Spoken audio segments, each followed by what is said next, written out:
Hello guys. तो आज हम लोग देखेंगे कि एक्वेरियम में एयर पंप या फिल्टर लगाना क्यों जरूरी है। क्योंकि कुछ लोगों का सवाल है कि जैसे समुद्र में, नदी में, सागर में, ये सब में तो फिशेस आराम से सर्वाइव करती है और वहाँ पर ना कोई एयर पंप है, ना कोई फिल्टर है, और वहाँ का पानी भी बहुत गंदा है। अगर आप नदी में, समुद्र में या सागर में जाएंगे और डुबकी लगाकर आप देखेंगे तो आप पाएंगे कि वहाँ का पानी बहुत ज़्यादा गंदा होता है, और फिर भी फिशेस तो सर्वाइव करती ही हैं। तो आखिर एक्वेरियम में ऐसा क्या हो जाता है कि इसमें एयर पंप लगाना पड़ता है, फिल्टर लगाना पड़ता है, वाटर को एकदम क्लीन रखना पड़ता है। आखिर एक्वेरियम में इतना तामझाम क्यों करना पड़ता है, जबकि ये नदी और समुद्र में तो हम एयर पंप और ये सब नहीं लगाते हैं। तो लोग ऐसा सवाल करते हैं। देखिए गाइस, बात जैसे जब साइंस की हो तो क्या गंदगी है और क्या साफ है, इसका जवाब बहुत कॉम्प्लिकेट है। क्योंकि जीवों की जो ऑर्गेनिज्म है, जो लिविंग थिंग है, उसकी ज़रूरतों के हिसाब से हम समझ सकते हैं कि किसके लिए क्या गंदगी है और किसके के लिए क्या वही चीज़ साफ सुथरा है, क्या उसके लिए बेनिफिशियल चीज़ है। तो ये एक इसके पीछे एक साइंस होता है। तो देखिए दरअसल क्या होता है, जो समुद्र, सागर, नदी ये सब होते हैं तो एक बहुत ही लार्ज वाटर बॉडीज है, तो बहुत ज़्यादा है। मतलब आपका एक्वेरियम के मुकाबले बहुत हजारों गुना, लाखों गुना बड़ा होते हैं साइज में। और वो इतने बड़े होते हैं कि और ऊपर से ओपन, पूरा ओपन एयर में होते हैं।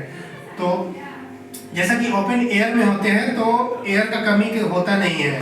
तो जैसे कि जो एक्वेरियम, जो नदी की जो फिशेस होते हैं, वो जब एक्सक्रीट करते हैं, जो अपना अमोनिया रिलीज करते हैं, ये सब जो रिलीज करते हैं, जो सीट करते हैं, वो सब जाके बॉटम में जाके बैठ जाते हैं। और आपके नदी, समुद्र में क्या होते हैं कि एल्गी वगैरह जो होते हैं उसके लिए वो खाना हो जाता है। पर एक्वेरियम में वो सब एल्गी जल्दी ग्रो नहीं करते हैं, और हम चाहते भी नहीं कि एक्वेरियम में वो एल्गी ग्रो करे, नहीं तो एक्वेरियम अच्छा नहीं दिखेगा। तो नदी वगैरह में क्या होता है, वो सब एल्गी के लिए वो सब खाना हो जाता है, फंगस के लिए वो सब खाना हो जाता है। और एक ये हो गया आपका गंदगी की बात, क्योंकि वो गंदगी जाके नीचे बैठ जाती है। पर एक्वेरियम में ऐसा नहीं होता है। फिशेस जब एक्सक्रीट करती है, गंदगी जब निकालती है, तो ये बहुत बॉटम में जाके नहीं रह पाता है। जो एक्वेरियम का जो साइज है वही साइज के बीच में ही रह पाता है। इसी कारण से हम एक्वेरियम में फिल्टर का इस्तेमाल करते हैं कि कोई भी फिशेस जो है अपने ही अमोनिया और एक्सक्रीशन में नहीं रह पाएगी। नदी में तो बहुत नीचे बॉटम में जाके बैठ जाती है, और तो इसी कारण से हमें फिल्टर की जरूरत होती है। और सवाल है कि एक्वेरियम में आखिर एयर पंप की जरूरत क्यों है। तो देखिए गाइस, जैसे कि नदी जो है हो गया, नदी में बहुत बड़ा एरिया होता है, तो जो इन्वायरमेंट में जो एयर होते हैं तो वो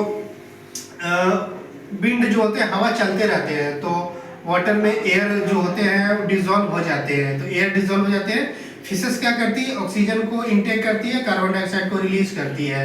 और जो नदी, समुद्र, सागर ये सब हो गए, उसके अंदर में प्लांट भी होते हैं, बहुत सारे एक्वेटिक प्लांट होते हैं, जो कि क्या करते हैं, फिशेस द्वारा छोड़ी गई जो कार्बन डाइऑक्साइड होती है, पेड़ पौधे उसको अपने अंदर ले लेते हैं। और पेड़ पौधे फिर जब ऑक्सीजन को रिलीज करते हैं तो मछलियां अपने अंदर ले लेती है। तो नदी, समुद्र, सागर में एक सिस्टम बना हुआ है, और बहुत सारे जो एयर है बाहर से भी आते हैं, डिजोल्व हो जाते हैं।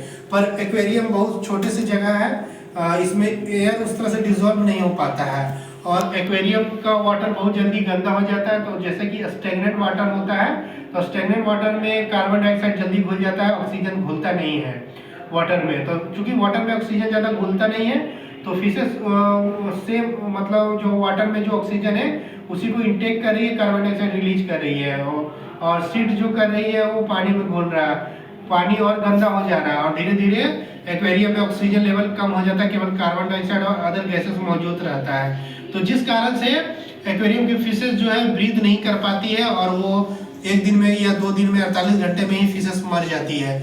तो जब हम बाहर से कोई एयर पंप लगाते हैं तो वो एयर क्या करते हैं, अंदर में जाके एयर को डिजोल्व हो जाते हैं वाटर में, और फिशेस उसमें डिजोल्व एयर में ऑक्सीजन को अंदर में इनटेक कर लेती है। तो ये पूरा सिस्टम बना हुआ है। तो इसी कारण से हमें एक्वेरियम में एयर पंप और फिल्टर ये सब लगाने की जरूरत होती है।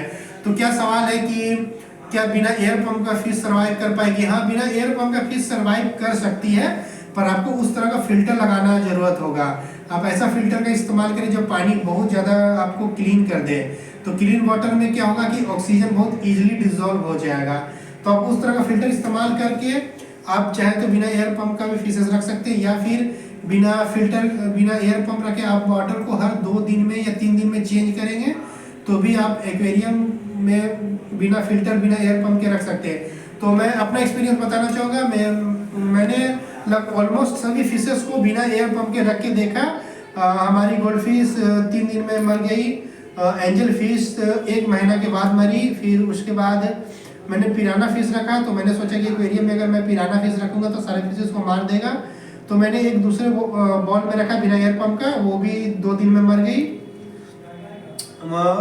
अधिकांश मछलियाँ को मैंने बिना एयर पंप में रख के देखा। शायद ही कोई ऐसी फिशेस होगी जो बिना एयर पंप का सर्वाइव की है। ज़्यादातर मछलियाँ मर चुकी है।